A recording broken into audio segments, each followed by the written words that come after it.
যা যা নালিশ কর গিয়ে, মায়ের বাসায় নেই। যা তুই যাইছে তাই কর, আমি একটু টিকটক করতে দে।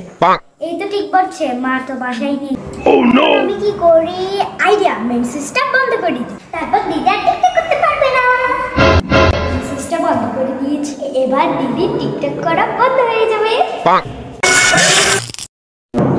উফ, কারেন্টটাই চলে গেল, আলের গুলো করে ফেলি।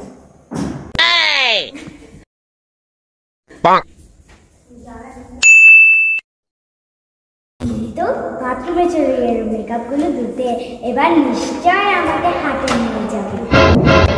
তুই হাসছিস কেন? তার মানে তুই নিশ্চয় কিছু করেছিস। সত্যি করে বল, তুই কি করেছিস? না না আমি কিছু করিনি, না না আমি কিছু করিনি।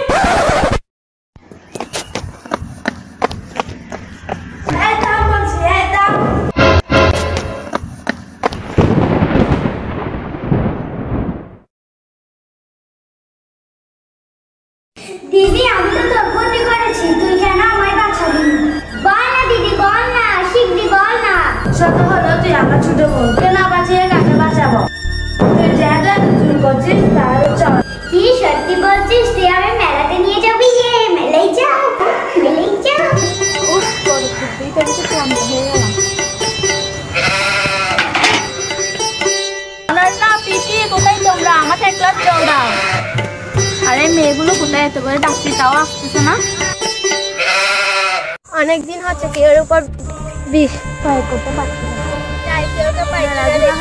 সন্ধ্যা হওয়ার আগে বাড়ি। হ্যাঁ দিদি বাড়ি চল, তা না হলে মা আমাদের খুব মারবে। মনে হয় এই জীবন এদিক দিয়ে আসছে। যাই ওদেরকে বুঝিয়ে পালিয়ে এদিকে আনি। এই মেয়েরা তোমরা এখানে কি করছো? এই মেয়ে এদিকে আসো, আমি তোমাকে লজেন্স দিব। না, আমরা কোথায় যাবো না। লজেন্স? আচ্ছা আচ্ছা আচ্ছা, আমার সাথে লজেন্স খাবো, লজেন্স খাবো, লজেন্স। এসো এসো, এখানে বসো, এটা আমার ল্যাব। তোমরা বসো, আমি তোমাদেরকে লজেন্স দিচ্ছি। তোদের লজেন্স লাগবে না? এই না